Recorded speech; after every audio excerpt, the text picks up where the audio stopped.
Certain Girls by Jennifer Weiner.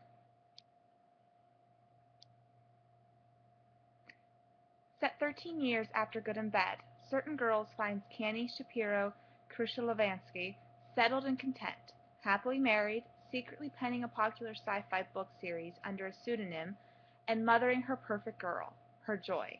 Having left the flash and notoriety of her unfilmed screenplay and her sensational bestseller behind, to the outside observer, Canny's life would seem staid and pedestrian. But Canny has never been more at peace with herself or her body. But that's before her daughter turns 13 and sullen, on the cusp of womanhood and her looming bat mitzvah, and before her husband announces that he wants to have another child, via surrogacy, of course.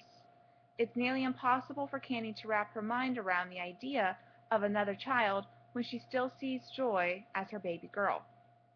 Conversely, Joy believes herself to be anything but a child, let alone a baby. Not only does she resent her mother's hovering, but then she reads Canny's novel full of illicit sexual escapades, and the harsh, cold, what Joy perceives to be the truthful tale of how she was an unwanted mistake. This spurs Joy into an investigation to discover what really happened in her mother's past, and along the way, she discovers herself, too. Unconventionally, Certain Girls is told from two perspectives, both Canny's and her daughter's.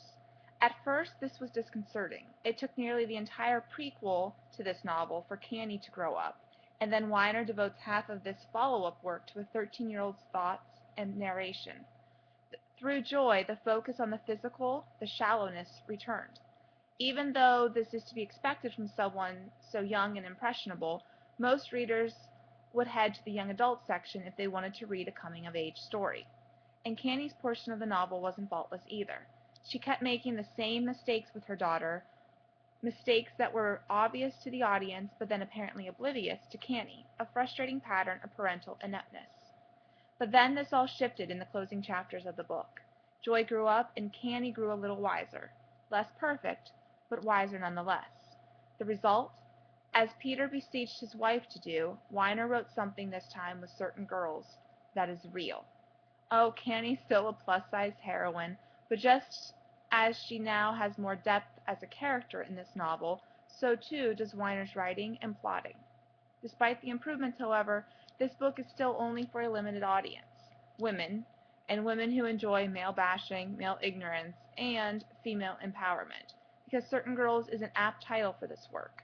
For it's certainly about girls, and a few boys are sprinkled in for angst and the furtherance of the plot.